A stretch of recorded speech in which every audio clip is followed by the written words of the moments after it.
భారత మాజీ ఉప ప్రధాని బాబు జగజ్జీవన్ రామ్ జీవితం స్ఫూర్తిదాయకమన్నారు ఎమ్మెల్యే వేముల వీరేశం.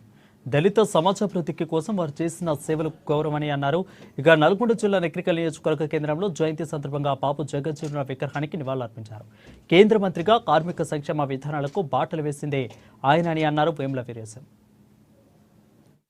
అగ్రకులాల్లో ఉండేటువంటి పేదవాళ్ళ పక్షాన భారత రాజ్యాంగాన్ని రాసినటువంటి వాళ్ళు ఒకరైతే, ఈ దేశంలో కింది వర్గాలకు విద్య బోధించాలని చెప్పేసి ప్రయత్నం చేసినటువంటి మహాత్మా జ్యోతిరావు పూలే ఒకరైతే, బాబాసాహెబ్ అంబేద్కర్ రాసిన రాజ్యాంగ వెలుగులోనే ఈ దేశంలో ఉప ప్రధానిగా అనేక శాఖల మంత్రిగా పనిచేసి ఆయా వర్గాల అభ్యున్నతి కోసం కృషి చేసిన మహనీయుడు జగజ్జీవన్ రామ్ గారు.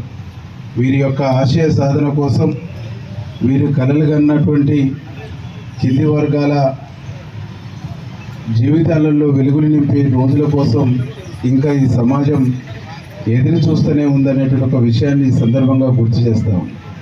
దీన్ని గమనించినటువంటి పెద్దలు గౌరవనీయులు రాహుల్ గాంధీ గారు ఈ దేశంలో మహనీయుల యొక్క ఆశయాలు, మహనీయుల యొక్క లక్ష్యాలు నెరవేరాలంటే బీసీ కులగణన చేపట్టి బీసీ కులాలలో ఉన్నటువంటి పేదరికాన్ని పాలకు పాలు నీళ్లకు నీళ్లు వేరు చేసినప్పుడు మాత్రమే ఏ వర్గాల కోసం, ఆ వర్గాల్లో ఉండేటువంటి ఎవరి కోసం ప్రభుత్వ పథకాలు, ప్రభుత్వ స్కీములు అందించాలనేటువంటి ఒక స్పష్టమైనటువంటి విధానం